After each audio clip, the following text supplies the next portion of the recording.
Okay, so once we have the project started and created, we're going to go to File, Import, bring in the clip.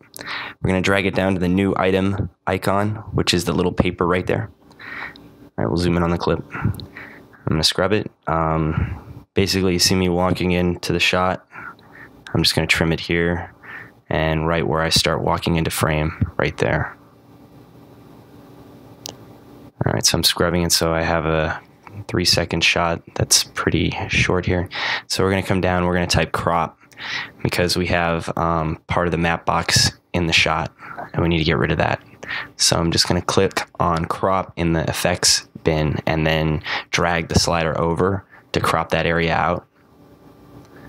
Next, I'm going to open Ultra by typing Ultra into the effects window, and I'm going to select the pick a color green, and then I'm going to change the setting to aggressive. Now I'm going to go down to, I'm just going to fix the crop real quick. All right, so the only thing you're really going to adjust is the highlight, because this will control how transparent the shot is. And then if you go back into composite, you can see that those the matte little green boxes for tracking are still kind of showing up, so I kind of fix those. The only other thing I occasionally fix is soften. So choke and soften are the only two they would use in the matte cleanup. Choke controls how much, and the soften controls how blurry and basically how soft the cut line is.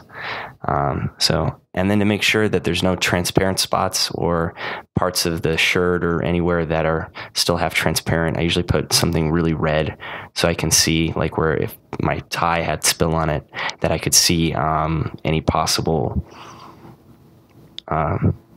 transparency, which I don't see here. So scrubbing it, I notice in the corner there's a tiny little box right there. That was a green stool that I crossed in front of right there. So I'm just going to maybe trim the shot right here instead.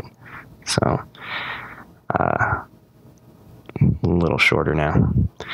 But yeah, I'll turn on Ultra again, and I think I'm going to bring in an image instead here. Let me just check one more. Okay. You can see my shadow actually kind of affects the green box still, but that might be okay. We might be able to just crop that out. So I'm going to bring in an image real fast.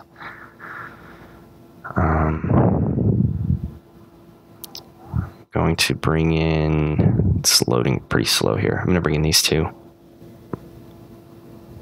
Okay, I'm going to delete the color matte. I'm going to drop one of these behind it. And obviously, like when I look at this right away, I'm too dark in the shot. So we're going to select the shot basically, and we're going to type in curves in the effects and drop it in. And then just take the white one on the bottom left and then just bring it up a little bit until the light matches. And then maybe just bring the red one up a little bit because this picture is very red. If the picture was blue, you'd want to bring the blue up a little bit so they match basically.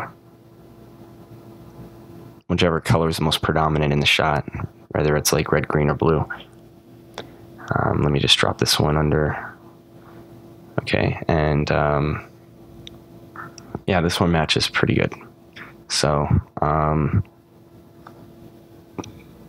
that's pretty much all there is to it. Just crop first to crop out light stands, or if the green screen doesn't cover the whole screen, use crop, then ultra.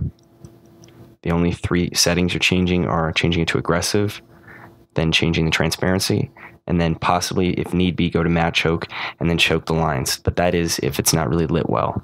Otherwise, you don't really need to do that. And then curves adjustment to try and make the light match.